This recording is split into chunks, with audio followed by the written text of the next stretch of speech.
राम राम जी। मैं गीता भारद्वाज।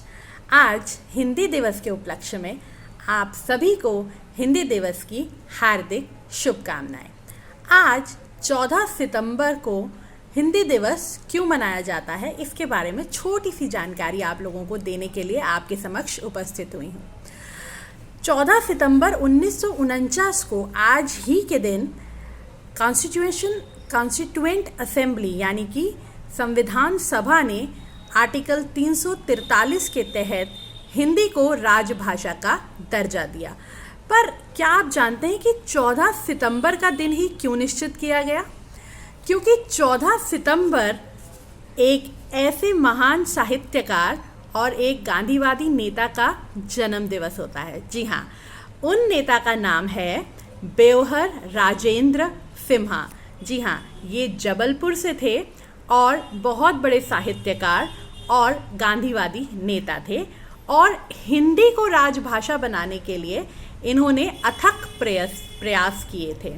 1918 में इन्हीं के द्वारा आयोजित हिंदी साहित्य सम्मेलन में गांधी जी को भी हिंदी को राजभाषा बनाने के लिए कहना पड़ा था कि हिंदी को ही राजभाषा बनाना चाहिए। और 1949 में इन्हीं के 50वें जन्म दिवस के उपलक्ष्य में हिंदी को राजभाषा का दर्जा मिला। ये एक बहुत ही बड़ा खुशी का क्षण था हम सब के लिए।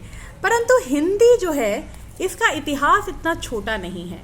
आपको बता दूं, भारत में अनगिनत भाषाएं बोली जाती हैं। संविधान में अगर हम देखें तो 22 भाषाओं का उल्लेख हमें मिलता है, पर भाषाएं उससे भी कहीं ज़्यादा हैं।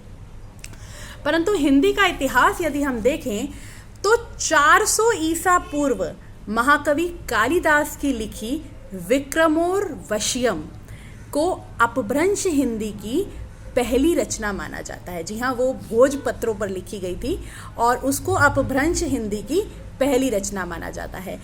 1100 ईस्वी के बाद देवनागरी लिपि में हिंदी को लिखा जाने लगा। उससे पहले अपभ्रंश हिंदी चलती थी, लेकिन 1100 ईस्वी के बाद हिंदी को देवनागरी लिपि में लिखा जाने लगा। लेकिन पहली बार कब लिखी गई, ये कोई प्रमाण मुझे नहीं मिला है।